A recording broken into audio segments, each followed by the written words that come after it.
आप सभी लोगों का इस नए तकनीकी सत्र में स्वागत है। और जैसा कि अब तक आपको मैंने क्लासबिट्स के बारे में बताया कि उनके क्या क्या विचार थे, अब हम आपको उनके अगले विचारों की तरफ ले चलते हैं। जहाँ मैंने अंतिम में अपनी बात समाप्त की थी वो यह था कि इनका कहना है कि शत्रु को शस्त्र विहीन कर दो और दुश्मन को खत्म करना ही लक्ष्य होना चाहिए, और चाहे इसके लिए भारी संख्या में रक्तपात ही क्यों न करना पड़े। अब बात समझिए, इसमें 3 चीज़ है। या तो दुश्मन को शस्त्र विहीन कर दो, दूसरा क्या है, दुश्मन को ख़त्म करना आपका एम होना चाहिए, और तीसरा क्या है, चाहे इसके लिए भारी रक्तपात ही क्यों ना करना पड़े। मतलब ये है कि या तो दुश्मन को मार दो या उसको इतना मजबूर कर दो कि वो सरेंडर करे, और आप अपनी तरफ से भरपूर भारी रक्तपात का प्रयोग करें। जाहिर सी बात है कि जब आप भारी रक्तपात करेंगे, हिंसा चरम पे करेंगे, तो सामने वाला भी आपका काउंटर में रक्तपात में सहयोग करेगा। वो अपने दुश्मन को मारेगा, आप उसको मारेंगे, वो आपको मारेगा, या फिर दोनों में से कोई एक ख़त्म होंगे, या फिर दोनों में से कोई एक सरेंडर करेगा। क्योंकि ये जो थ्योरी है सिर्फ ऐसा तो नहीं है कि आप पे ही लागू होगी, जो सामने वाले पर भी लागू हो सकती है। लेकिन कुल मिलाकर के इन्होंने एक बिल्कुल पक्षपात रहित होकर बात की है कि दुश्मन को हराना ही लक्ष्य होना चाहिए, और इसके लिए किसी भी तरह की कोई भी बाधा सामने नहीं आनी चाहिए। रक्तपात होगा, हिंसा होगी, चरम पे होगी, इसको आप अपने दिमाग में बिल्कुल बैठा लीजिए। इसके अलावा इनका कहना क्या है, आपके सैनिकों का या आपके जो आप युद्ध लड़ने जा रहे हैं, इसका एक जो दुश्मन का जो मुख्य सैनिक कमांड है, या कह सकते हैं कि जो दुश्मन का जो मुख्य सैनिक लक्ष्य है आपका, कि आप अपने दुश्मन के क्षेत्र में जा कर के कहाँ पे कार्रवाई करेंगे, या आपके दुश्मन के सर्वाधिक सैनिक कहाँ बैठते हैं, कहाँ पे हैं, वही आपका युद्ध का गुरुत्व केंद्र होगा, जहाँ पर हमला करने के बाद सारी परिस्थितियाँ बदल जाएंगी। और अगर आपने वहाँ पे हमला कर दिया तो आपको आसानी से जीत भी मिल जाएगी। इसके अलावा देखिए इन्होंने क्या कहा, युद्ध क्या है। युद्ध सिर्फ राज्य की नीति, मतलब स्टेट की पॉलिसी को पूरा करने का साधन है। राज्य की नीति, राजनीति नहीं, राज्य की नीति। इसका मतलब क्या हुआ कि राज्य जो है, स्टेट है ना, स्टेट सर्वोपरि है। युद्ध करना, वॉर करना, ये उसकी पॉलिसी है। उस राज्य की नीति को आगे बढ़ाने के लिए हम युद्ध करते हैं। उस राज्य की नीति को पाने के लिए उसका जो साधन है वो युद्ध है। तो आप समझ रहे होंगे, सीमा का विस्तार कह लीजिए, दुश्मन को कमज़ोर करना कह लीजिए, चाहे आप जो कह लीजिए, लेकिन राज्य की नीति को पूरा करने का साधन युद्ध है।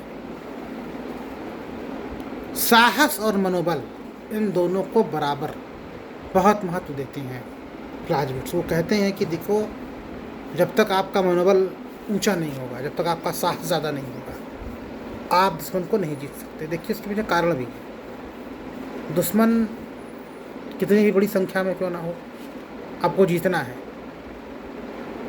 हो सकता है कि आपकी संख्या कम हो, उस परिस्थिति में आपका जो साथ देता है वो कौन देता है, आपका सिर्फ और सिर्फ मनोबल है और साहस है।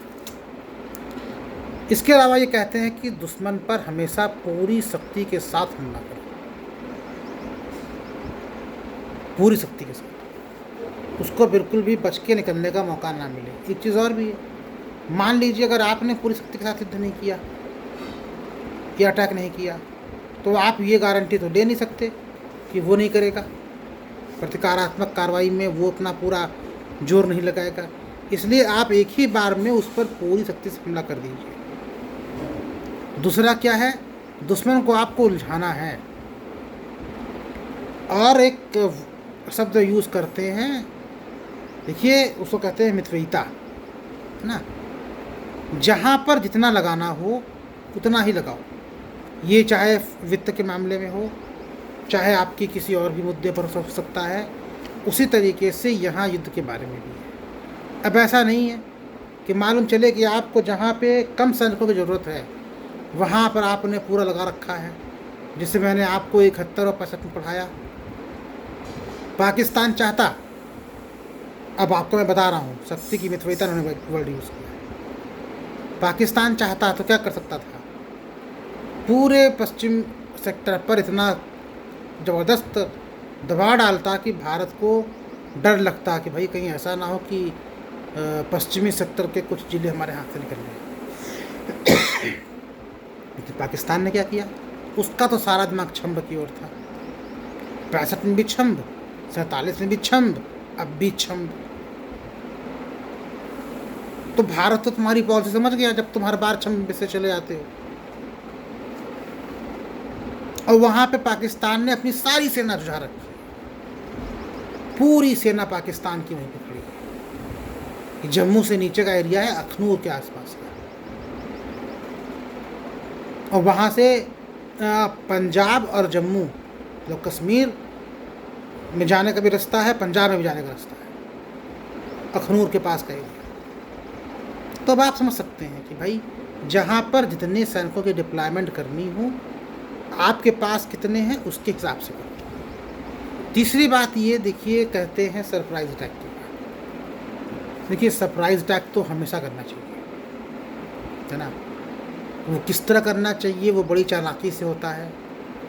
देखिए अगर दुश्मन आश्चर्यचकित नहीं होगा, सरप्राइज नहीं होगा, फ़ायदा क्या रह गया। उसके लिए आप कोई भी पिक्चर देख लीजिए, चाहे आप बॉर्डर देख लीजिए कि किस तरीके से पाकिस्तान ने सरप्राइज अटैक किया। शुरुआत में इतने की आशा नहीं थी, उसके बाद भारत ने अपने फाइटर प्लेन को सुबह भेजा, तो ये पाकिस्तान के लिए सरप्राइज अटैक हुआ। आप कारगिल में देख लीजिए, कभी आप देखिए LOC पिक्चर देखिए, पाकिस्तान को आशा नहीं थी कि भारत अपने सैनिकों का प्रयोग करेगा, थल सेना को इतनी बड़ी मात्रा में लगा देगा, या अपनी एयरफोर्स का इतना बड़ा यूज़ करेगा। अब एक जो नई पिक्चर आई है उड़ी, उसमें आप देखिए, मैं आपको उन पिक्चरों के नाम बता रहा हूँ ताकि आप देखिए और समझिए। किसी भी पिक्चर को सिर्फ देखने के एम से मत देखिए, उससे कुछ ज्ञान लीजिए। उसमें देखिए क्या था कि जब हमको अंदर जाना हुआ तो अचानक हमने धीरे धीरे बॉर्डर एरियाज में तोपों की फायरिंग बढ़ा दी, क्योंकि दुश्मन का ध्यान उसी तरफ रहे, हम अपना काम करके लौट आए। चौथा ये कहते हैं कि दुश्मन का पीछा करना चाहिए, पीछा करके ख़त्म करो। पीछा करने के देखिए हमारे यहाँ तो स्ट्रेटजी कभी नहीं थी। हम रामायण काल में, महाभारत काल में जो थ्योरी बनी थी वॉर की, युद्ध लड़ने की, तो कोई अगर सरेंडर कर दे, कोई घास का तिनका भी मुंह में रख ले, कोई हाथ जोड़ ले, भागने लगे, तो हम पीछा नहीं करेंगे, मारेंगे नहीं। और यहाँ ये पीछा करके मारने की बात करते हैं। इसके अलावा उन्होंने कहा है कि देखिए एक रिजर्व आर्मी की टुकड़ी हमेशा होनी चाहिए जो आपको सपोर्ट करे, या लास्ट मोमेंट पे जब आप कमज़ोर पड़े तो लड़ने आए। देखिए ऐसा था, आज से नहीं, बहुत पहले से, या आज की हम बात ना ही करें तो अच्छा होगा। पहले के युद्धों में क्या होता था कि जो रिजर्व आर्मी की हम बात इसलिए यहाँ पे की जा रही है, पहले सारी सेना को एक साथ आगे लगाते थे और उनसे अटैक करते थे। बाद में धीरे धीरे कुछ टुकड़ियों को बचा कर रखने की परंपरा चली, जिससे बाद में सपोर्ट मिले, इसको ही रिजर्व आर्मी कहते हैं। तो इन्होंने भी रिजर्व आर्मी की बात करी और कहा कि भाई इसको आप बाद में अपना यूज़ करिए। इसके अलावा इन्होंने कहा भाई संचार रेखा जो हमारी है, हमारी सेना को जो सामान पहुंचना है वो बराबर पहुंचता रहे, लेकिन दुश्मन की काटनी है।